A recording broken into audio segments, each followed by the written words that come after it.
Milagre verdadeiro, jovem curado de tricotilomania, Congregação Cristã no Brasil. Era uma tarde de domingo, o sol brilhava suave sobre a pequena cidade onde morávamos. O culto na Congregação Cristã no Brasil havia terminado, e enquanto os irmãos se despediam com apertos de mão e palavras de encorajamento, eu, um jovem de 22 anos, sentia um peso no coração que já não conseguia mais esconder. Havia meses que lutava em silêncio contra algo que me consumia por dentro, uma batalha que ninguém ao meu redor conseguia enxergar, mas que para mim, era como um fogo queimando sem parar. Desde os 13 anos, uma estranha compulsão havia se apoderado de mim. Começou com um simples hábito, puxar os fios de cabelo quando estava nervoso ou ansioso. No início, eram apenas alguns fios soltos, quase imperceptíveis. Mas com o tempo, aquilo se transformou em algo muito pior. A necessidade de arrancar os cabelos se tornou tão forte que eu não conseguia mais controlar. Os momentos de tensão, como antes de uma prova na escola ou após uma discussão em casa, eram os piores. Minhas mãos pareciam agir sozinhas, como se fossem guiadas por uma força que eu não entendia. Arrancava os fios um por um, às vezes em mechas, e depois olhava para eles em minha mão, envergonhado, sem saber por que havia feito aquilo novamente. Com o passar dos anos, a situação piorou. Minha cabeça começou a apresentar falhas visíveis, áreas onde o cabelo simplesmente não crescia mais. Eu usava bonés o tempo todo, mesmo dentro de casa, para esconder as marcas da minha luta. Minha mãe, preocupada, perguntava o que estava acontecendo, mas eu mentia, dizia que era caspa, que o cabelo estava caindo sozinho. Na verdade, eu tinha vergonha. Vergonha de admitir que não tinha controle sobre meu próprio corpo. Vergonha de pensar que os irmãos na igreja, se soubessem, me olhariam com estranheza ou até com julgamento. Mas o pior não era apenas a aparência. Era a dor emocional. Cada vez que arrancava um fio, sentia um alívio momentâneo, como se aquele ato tirasse um peso de mim. Mas logo depois vinham a culpa e o desespero. Eu orava sozinho no meu quarto, pedindo a Deus que me livrasse daquele vício, daquele tormento. Senhor, por que isso está acontecendo comigo?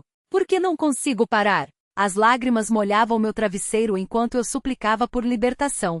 Mas no dia seguinte a compulsão voltava, mais forte do que nunca. Até que um dia, depois de um culto especialmente tocante, onde o irmão que presidia falou sobre a importância de levar todas as nossas cargas ao Senhor em oração, algo dentro de mim se quebrou. Não aguentava mais carregar aquele segredo sozinho.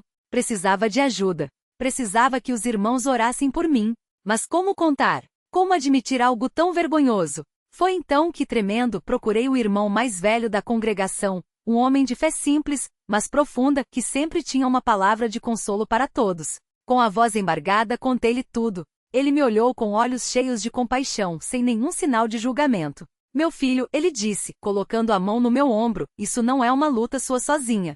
É uma batalha espiritual, e o Senhor pode te livrar disso. Vamos orar juntos. Naquela noite, depois do culto de quarta-feira, fomos para a sala dos irmãos. Ele reuniu alguns obreiros e irmãos de confiança, e ali, de joelhos, comecei a desabafar tudo o que havia guardado por tanto tempo. As palavras saíam entre soluços, enquanto contava como aquilo havia destruído minha autoestima, como me sentia fraco e impotente. Os irmãos ouviram em silêncio, e quando terminei, um deles abriu a Bíblia e leu: "Vinde a mim, todos os que estáis cansados e oprimidos, e eu vos aliviarei." Aquelas palavras penetraram meu coração como um bálsamo.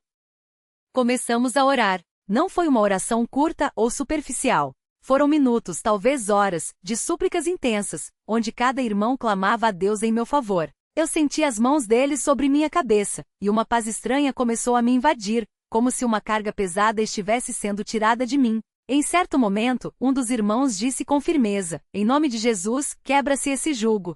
O inimigo não terá mais poder sobre você." Aquelas palavras ecoaram em minha alma, e pela primeira vez em anos, senti uma esperança real. Nos dias que se seguiram, a luta continuou. A compulsão não desapareceu de uma hora para outra. Havia momentos em que minhas mãos tremiam, querendo voltar ao velho hábito. Mas agora eu não estava sozinho. Os irmãos oravam por mim todos os dias, e eu me apegava às promessas de Deus como nunca antes.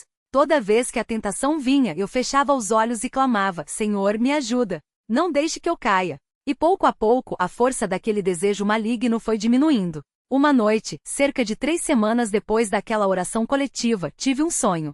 Sonhei que estava em um lugar escuro, e minhas mãos estavam cheias de fios de cabelo. De repente, uma luz brilhou, e uma voz disse: "Solte isso. Não é mais seu." Quando acordei, senti algo diferente. Não havia mais aquele peso no peito, aquela necessidade incontrolável. Pela primeira vez em quase uma década, eu me senti livre. Os dias se passaram, e o que antes era uma batalha diária se tornou uma vitória constante. Meus cabelos começaram a crescer novamente, as falhas foram se fechando. Minha mãe, ao ver a mudança, chorou de alegria. Filho, Deus te curou. Ela disse, abraçando-me forte. E eu sabia que era verdade. Não por merecimento meu, mas pela misericórdia do Senhor, que ouviu os clamores dos seus servos e estendeu sua mão sobre mim. Hoje, quando olho no espelho, não vejo apenas um jovem com cabelos crescendo. Vejo um milagre. Um milagre que não veio por meio de médicos ou remédios, mas pela fé simples e sincera de um povo que acredita no poder de Deus. A tricotilomania que por tanto tempo me escravizou não tem mais poder sobre mim. E isso não é obra minha, mas do Senhor, que em sua bondade me tirou das trevas e me colocou em luz. Todas as vezes que tenho a oportunidade, compartilho esse testemunho com os irmãos, especialmente com os jovens que, como eu, podem estar lutando contra algo que parece não ter solução. Digo a eles, não desistam. Não importam quão profundas sejam as feridas ou quão forte seja a batalha, Deus ouve, Deus vê, e Deus liberta. Ele não nos deixa sozinhos. Hoje minha vida é um cântico de gratidão. Toda manhã, ao me ajoelhar para orar, agradeço ao Senhor por mais um dia de vitória. Agradeço pelos irmãos que intercederam por mim, pela família que nunca deixou de me apoiar, e acima de tudo, por um Deus que não se esquece dos seus filhos, mesmo quando eles se sentem os mais indignos. Que este testemunho sirva de encorajamento a todos que passam por provações. Deus é fiel. Ele não muda. O que Ele fez por mim pode fazer por você. Basta crer, perseverar e entregar tudo nas suas mãos. A vitória virá. A libertação chegará. E quando isso acontecer, como aconteceu comigo, você entenderá que valeu cada lágrima, cada oração, cada momento de fé. Que Deus seja louvado por tudo. Amém.